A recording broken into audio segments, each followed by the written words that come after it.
Chers internautes, bonsoir, bienvenue à notre chat fiscal. Les deux experts sont présents pour répondre à vos questions. Bonsoir. Stico Clément, bonsoir. Bonsoir. Bonsoir. Vous êtes tous les deux experts fiscaux auprès du service d'études et de formation d'Ergo. Et vous êtes également co-auteur du guide impôts et placements. Alors la première question qui vient à l'esprit, et on l'a reçue à pas mal de reprises par mail, quelles sont les principales modifications cette année au niveau de la déclaration fiscale? Je vais peut-être m'adresser à vous, Steve. Oui. Bonsoir à tous. Alors effectivement, donc les modifications, cette année, c'est encore une année faste au niveau du nombre de codes qu'on retrouve dans la déclaration. Donc cette année-ci, on en compte au total 810. Et sur ces 810 codes, ça veut dire qu'il y en a eu 38 de plus que l'année dernière. Et sur ces 38 de plus, eh bien, plus de 60% concernent en fait tout ce qui concerne la fiscalité liée à l'habitation. Donc ce qu'on appelle communément le bonus logement. Hein, donc, Ça nous fait combien de codes alors, plus ou moins, 60%? Donc c'est 23 codes sur 38 qui représentent effectivement donc le cadre neuf. Donc au niveau de ce bonus logement, effectivement, depuis l'année dernière, on arrive à un système de régionalisation, hein, donc l'avantage fiscal lié à l'habitation. Et donc du coup, effectivement, les codes se sont démultipliés en fonction donc du nombre de régions.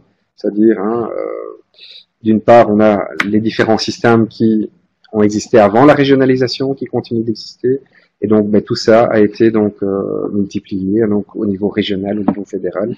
Donc, parce que le fédéral octroie encore donc toute une série de réductions d'impôts, notamment par exemple pour l'habitation qui ne serait pas l'habitation propre.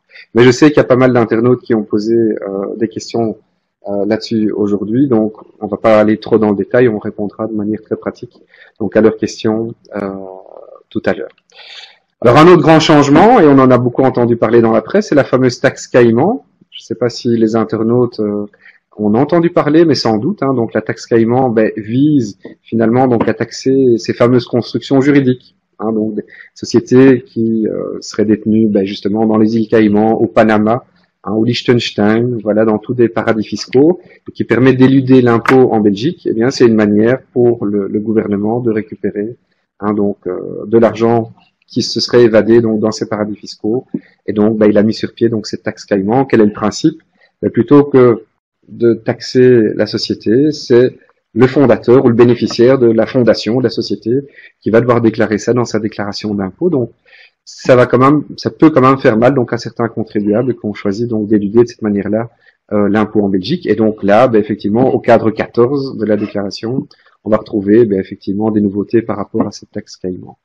Alors un autre grand changement, et qui est quand même positif pour l'économie belge, c'est le fameux tax shelter. Donc le gouvernement a voulu pousser les particuliers à financer des entreprises starter, et de deux manières, soit par l'achat directement donc d'actions, donc ils investissent directement dans l'entreprise et ils reçoivent des actions. Ils vont pouvoir à ce moment-là bénéficier de réductions d'impôts de 30, voire même de 45%. Mais il y a une deuxième mesure qui vise finalement à permettre à ces sociétés starters de se financer, hein, donc par la foule, donc le fameux crowdfunding. Hein.